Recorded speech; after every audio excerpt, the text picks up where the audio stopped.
Saudara Menteri Agama Yakut Khalil Qaumas menerbitkan surat edaran tentang pedoman penggunaan pengeras suara di masjid dan musola.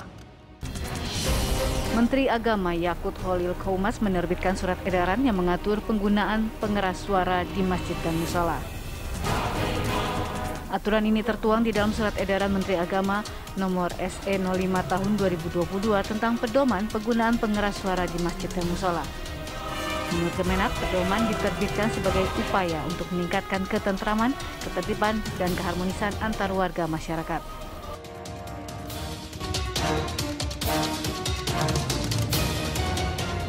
Salah satu yang diatur dalam surat edaran nomor 5 tahun 2022 yakni soal volume dan kualitas suara yang dihasilkan pengeras suara. Volume pengeras suara maksimal 100 desibel dengan kualitas suara yang bagus. Pengurus masjid diminta melakukan pengaturan akustik yang baik.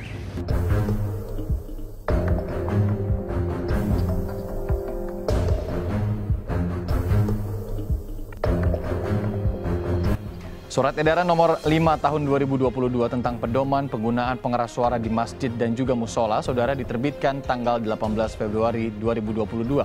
Salah satu ketentuannya yakni pemasangan dan penggunaan pengeras suara dengan pengaturan akustik yang baik serta volume diatur sesuai kebutuhan maksimal 100 desibel.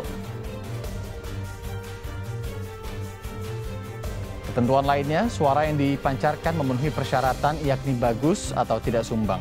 Kedua, pelafalan secara baik dan benar. Menteri Agama menyatakan surat edaran yang diterbitkan adalah pedoman penggunaan pengeras suara, bukan pelarangan.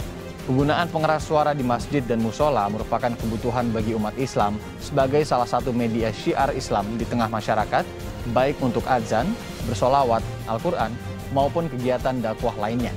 Hanya penggunaannya perlu diatur sebagai upaya meningkatkan ketentraman, ketertiban, dan juga keharmonisan antar warga masyarakat. Surat edaran yang diterbitkan pada tanggal 18 Februari tahun 2022 itu mendapat respon serius oleh Wakil Ketua MUI, Anwar Abbas. Jadi yang pertama pertanyaan saya, ini kan surat edaran, berarti kan hanya pemberitahuan kan. Jadi intinya di balik surat edarannya adalah pembiasaan.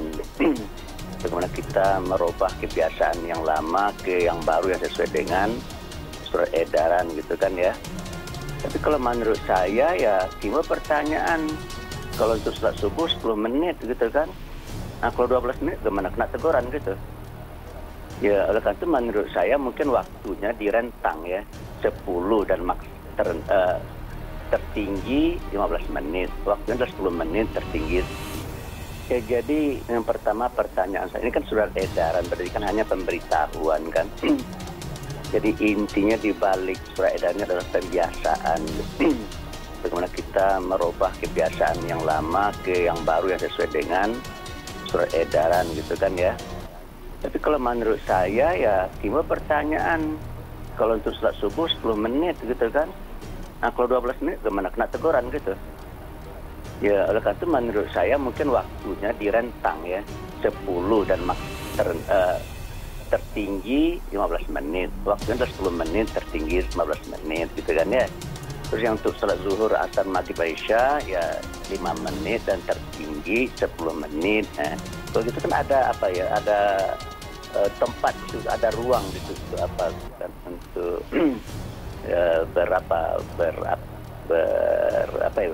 bermanuver ya untuk mengatur gitu kan. Nah, oleh karena itu kesan saya setelah baca 5 menit, 10 menit kaku sekali begitu. Sudah ada edaran Dirjen Bimas Islam tahun 78 ya. Jadi ini meningkatkan levelnya, diangkat menjadi surat edaran Menteri Agama dalam rangka untuk menciptakan ketenangan, kenyamanan dalam kehidupan bersama dan juga tentu kedamaian di antara kita yang sangat multikultural. Nah tentu diharapkan surat edaran ini nanti berfungsi instrumental untuk mengatur penggunaan pengeras suara di musola dan di masjid ya. Jadi seperti kita ketahui bahwa latar belakang masyarakat kita kan sangat berbeda-beda ya. Ada yang beragama Islam, ada yang tidak beragama Islam.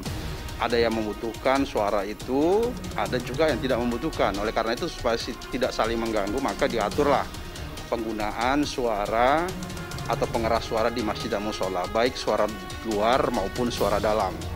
Nah, misalnya diatur, misalnya menjelang sholat subuh ya, masuknya sholat subuh, 10 menit sebelum azan dikumandangkan, itu bisa dikeluarkan suara bacaan-bacaan Al-Quran atau tarhim, ya sholawat, begitu, itu bisa, tapi jangan terlalu lama, maksimal 10 menit sebelum azan dikumandangkan.